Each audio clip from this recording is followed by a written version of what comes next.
ஏன் கலக்கம்?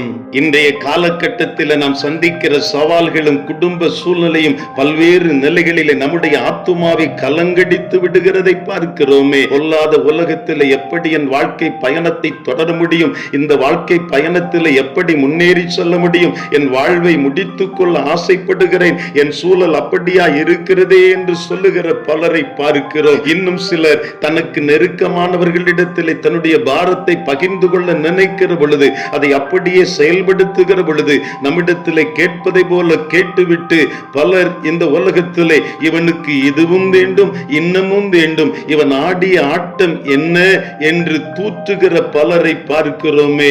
1 சாமுவேல் 30:6 சங்கீதக்காரன் தன்னையே திடப்படுத்திக் கொண்டதை வேதம் சொல்லுகிறதே. இங்கு சங்கீத 43:5 எழுதப்பட்டிருக்கிறது.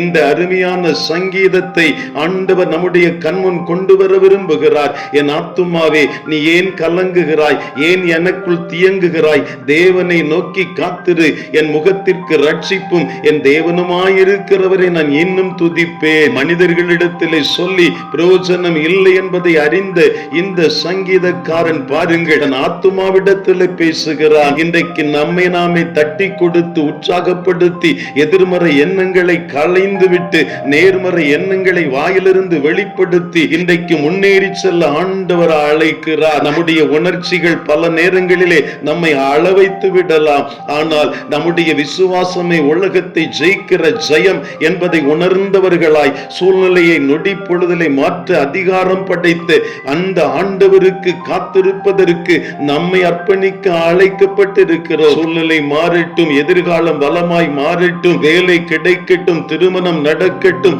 நல்லது பல நடக்கட்டும், அதன் பின்பதாய் ஆலயம் வருகிறேன், எழும்பி பிரகாசிக்கிறேன், ஊழியம் செய்கிறேன், பாடலை பாடுகிறேன், பிரசங்கிக்கிறேன் என்று சொல்லுகிற பலரை பார்க்கிறோமே. நன்மைகளை பெற்ற பின்பு அல்ல, நன்மைகளை பெரு முன்பதாகவே இன்னும் உம்மை துதிப்பேன் என்று சொல்லுகிற அப்படிப்பட்ட இருதயத்தை, அப்படிப்பட்ட துதிக்கிற இருதயத்தை, நன்றி பலி ஏறெடுக்கிற இருதயத்தை ஆண்டவர் தேடிக்கொண்டிருக்கிறார். சூழ்நிலையின் நடுவே நாம் துதிக்கிற பொழுது அந்த சூழ்நிலை நிச்சயமாய் மாறும் என்பதை உணர நம்மை அர்ப்பணிக்க அழைக்கப்பட்டிருக்கிறோம். பவுலும் சீலாவும் சூழ்நிலையின் நடுவே துதித்தது நிமித்தம் கட்டுகள் அறுக்கப்பட்டதை, சிறைச்சாலையின் கதவுகள் உடைக்கப்பட்டதை நாமும் நம்மை அர்ப்பணிப்போமா?